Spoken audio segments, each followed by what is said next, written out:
กะสบายดีพ่อแม่พี่น้องเนาะมื้อนี้ข้าพเจ้ากะสิมาเว้าเรื่องคนเวียดนามเนาะเพราะว่าคนเวียดนามมันอยู่บ้านเฮาทุกวันนี่ก็มันหลายที่สุดเนาะพี่น้องเนาะหลังจากปี1975มาก็แม่นหลั่งไหลเข้ามาตลอดเนาะข้าพเจ้าก็บ่ฮู้หรอกว่าปี75เป็นจังได๋ข้าพเจ้าเกิดหลังนั้นเนาะข้าพเจ้าก็ได้ยินแต่อีพ่อแม่เพิ่นเว้าว่าเนาะหลังจากปี75มานี่ก็คนเวียดนามนี่ก็เข้ามาหลายอยู่บ้านเฮานี่ก็บ่ฮู้ว่าเข้ามาหยังเนาะเฮาก็มีแต่ฮู้ว่าเขามาทำมาหากินเนาะก็มันก็บ่แน่บ่นอนเนาะพี่น้องเนาะแต่คนลาวยังไปเฮ็ดงานอยู่ไทยเนาะมันก็ห้ามเขาบ่ได้เนาะแต่คนเวียดมาอยู่ลาวนี่ต่างกับคนลาวไปเฮ็ดงานอยู่ไทยหลายเนาะคนเวียดมาอยู่ลาวนี่แม่นบ่ฮู้ว่ามาถูกกฎหมายหรือว่าผิดกฎหมายก็บ่ฮู้เนาะเพราะว่าตำรวจบ้านเฮานี่บ่เคยเห็นว่าสิไปจับคนเวียดสิไปกวดคนเวียดว่ามีบัตรมีหนังสือบ่ถูกต้องตามกฎหมายบ่มาจังไดเป็นไปมาจังไดก็บ่ฮู้พี่น้องบ่เคยเห็นจักเทื่อเนาะข้าพเจ้าก็อยู่เมืองปักเซมาตั้งดนๆพี่น้องก็บ่เคยเห็นตำรวจจับคนเวียดนามจักเทื่อบ่เคยไปกวดกล้าเขาว่ามีบัตรมีหนังสือพาสปอร์ตถูกต้องบ่ก็แม่นก็บ่เคยมีเนาะพี่น้องเนาะอันนี้ข้าพเจ้าจึงขอเรียกร้องมายังพรรครัฐบาลลาวแก้ไขซะเรื่องปัญหาคนเวียดนามที่มาอยู่เมืองลาวนี้เนาะเพราะว่านับตั้งแต่เวียดนามมาอยู่เมืองลาวนี่แม่นประเทศชาติบ้านเมืองนี่จิบหายไปวอดหลายแล้วเนาะโดยเฉพาะทรัพยากรของประเทศเนาะภาครัฐเพิ่นก็ขายกินหมดทุกอย่างเนาะบ่ว่าสิเป็นบ่อแฮบ่อค่ำบ่อเงินบ่อทองเนาะเพิ่นก็ขายเบิดพี่น้องอันมาขายน่ะก็บ่มีไผบาแล้วพี่น้องเพราะว่าขายมาก็เอาเงินมาสร้างสาธารณประเทศชาติเนาะแต่สิ่งที่เฮาเห็นทุกวันนี้ประเทศลาวเฮานี่แม่นพัฒนาช้าที่สุดเนาะแต่ให้เฮาเบิ่งหลังเนาะว่าบ้านเฮานี่เป็นจังไดมาจังไดทรัพยากรคือว่าจิบหายเบิดแล้วเนาะโดยเฉพาะแขวงสารวัตรเนาะแขวงเซกองเนาะอันนี้ก็เป็นป่าไม้เนี่ยก็สิแม่นจิบหายไปแล้วพี่น้องเนาะ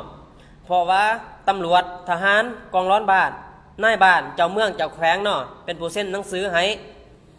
ให้คนเวียดนามนี่มันตัดไม้อยู่บ้านเฮาเนาะแล้วก็ขนไปและสิมาบอกว่าบ่ฮู้บ่เห็นมันเป็นไปบ่ได้พี่น้องอยู่ด่านมันก็ต้องมีเจ้าหน้าที่ตำรวจมันก็ต้องมีเจ้าหน้าที่ด่านและเป็นหยังไม้เหล่านั้นจึงถูกนำออกนอกประเทศได้เนาะมันเป็นไปบ่ได้พี่น้องเดี๋ยวบางคนสิมาบอกว่าเขามีโกตาถ้ามีโกตาแบบนี้พี่น้องบ้านเมืองเฮาจิบหายไว้วอดแน่นอนเนาะข้าพเจ้าจึงอยากเรียกร้องให้รัฐบาลแล้วก็ตำรวจทหารนี่จับซะเนาะจับกวดกล้าซะคนเวียดนามนี่เนาะเพราะว่าบ้านเมืองเฮานี่ก็จิบหายไว้วอดหลายแล้วย้อนคนเวียดนามนี่เนาะบางคนก็มาดีบางคนก็มาหายเนาะส่วนหลายก็สิแม่นมาบ่ดีล่ะพี่น้องมาเป็นนักเลงมาเป็นขโมยมาเป็นทุกอย่างเนาะบ้านเฮาบางเทื่อเล็กเศษรถถีบนี่ก็มันก็ลักเอาบางเทื่อก็มีเนาะพี่น้องบางเทื่อเจ้าของบ้านมาอยู่เจ้าของเฮือนมาอยู่มันก็ลักเอาพี่น้องเมียทุกวันนี่โหดร้ายหลายเนาะมาหยาดมายึดที่ดินบ้านเมืองเฮา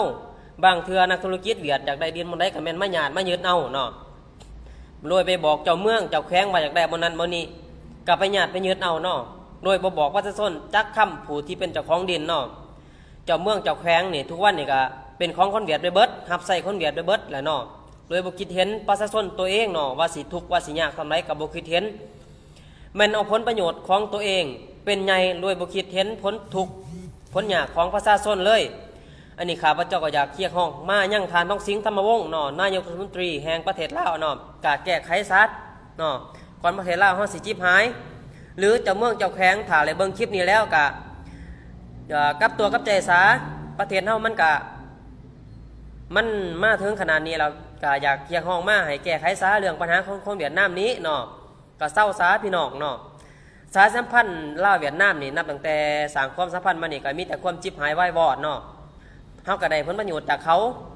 อยู่ส่วนหนึ่งแต่ผลเสียแม่นหลายที่สุดพี่น้องบ่ว่าสิเป็นบ่อแฮบ่อค่ำบ่อเงินเนาะทุกวันนี้ภาครัฐบาลเท่านี้มันอยู่ภายใต้การปกครองของเวียดนามแล้ว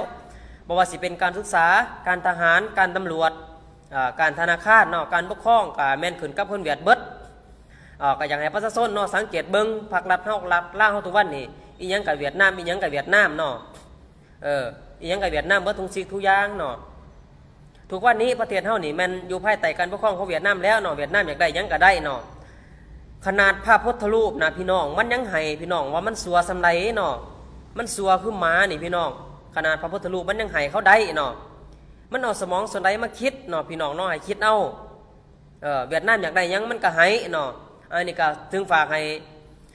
พนักงานเกี่ยวข้องก็แก้ไขซะเนาะก่อนประเทศเฮาสิจิบหายไว้วอดเนาะข้าพเจ้าก็เป็นประชาชนส่วนคนหนึ่งที่เห็นว่าบ้านเมืองตัววันนี้มันอันตรายหลายเนาะบ่มีความยุติธรรมในสังคมเนาะสิทธิมนุษย์ก็แม่นบ่มีเนาะประชาชนเว้าหยังก็บ่ได้เนาะก็ข้าพเจ้าก็อยากเรียกร้องซะเนาะก็แก้ไขด่วนเนาะพี่น้องเนาะถ้าไผมีพ่อมีแม่เป็นพนักงานราชการก็บอกเขาซะหรือว่าบ่บอกแม่นเบิ่งการกระทำของพ่อของแม่ตัวเองว่าเป็นจังไดเนาะทุกวันนี้โกงคอร์รัปชันบ่เนาะก็บอกก็เตือนกันเนาะก่อนประเทศชาติเฮาสิจิบหายไปบ่เนาะอันนี้ก็ข้าพเจ้าก็เฮ็ดคลิปนี่ออกมาเนาะก็แก้ไขด่วนเนาะพี่น้องเนาะข้าพเจ้าขอบใจหลายๆ